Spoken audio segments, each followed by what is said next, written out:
The rest of the story. A vision beyond sight, she could no longer see the faces of those she loved. Shadows and shapes blurred together, yet she refused to retreat into the darkness. At a quaint cafe in London, a woman in her late 80s sat across from a journalist.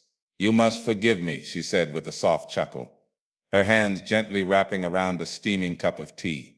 "I can't see you clearly, but I imagine you're quite dashing." The journalist smiled, charmed by her warmth. "Collins," he began, using the name she was known by to many in her private life. "You've achieved so much, yet your vision loss would seem insurmountable to most." She waved a hand dismissively. "Oh, my dear, life doesn't come with guarantees, does it? You take what you're given and make something of it. Or you don't. The choice is always yours." That pragmatic attitude defined her. She had once captivated audiences across the globe, her performances revered as profound, nuanced, and unforgettable. But this new challenge, macular degeneration, had stolen her ability to see the very scripts that had once been her lifeblood. "Do you miss it?" the journalist asked, leaning forward. "Acting, I mean." "Miss it," she repeated, her voice tinged with amusement. "It's not a matter of missing. Acting was never about sight. It was about feeling, about living truthfully in imaginary circumstances. That doesn't require eyes, darling. It requires a heart."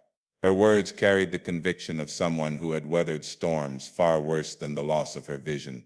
Indeed, her life had been a tapestry woven with triumphs and trials. She had married a man whose talent matched her own, a figure of towering fame. Their union had been heralded as a partnership of equals, though she had often felt eclipsed by his shadow. The journalist pressed gently, curious. "Do you ever regret stepping back from the stage when you did?" Mrs. Collins paused, a faint smile playing at her lips.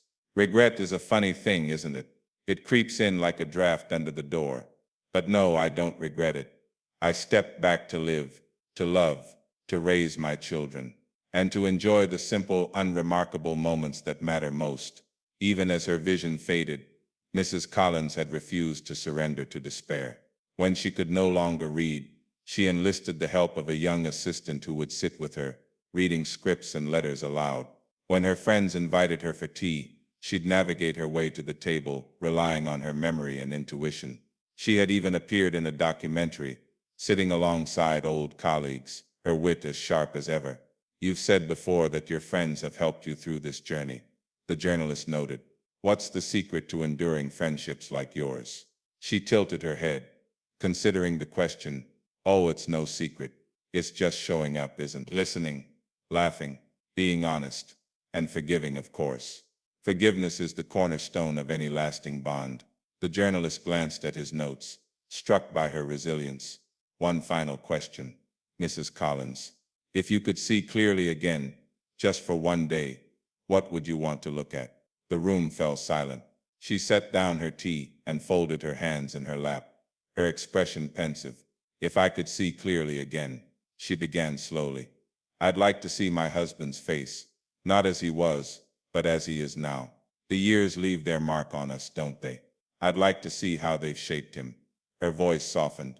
"But if I couldn't see him, then I'd be content to see the faces of my children and grandchildren. They are my legacy, after all." The journalist thanked her, moved by her grace. As they parted ways, he marveled at how someone who had lost so much could still exude such light. And now, dear listener, you know the rest of the story. For the woman known as Mrs. Collins was not merely a figure of quiet strength. She was Dame Joan Plowright, one of the greatest actresses of her generation. Despite her vision loss, she remained a beacon of resilience, proving that true sight comes not from the eyes, but from the heart.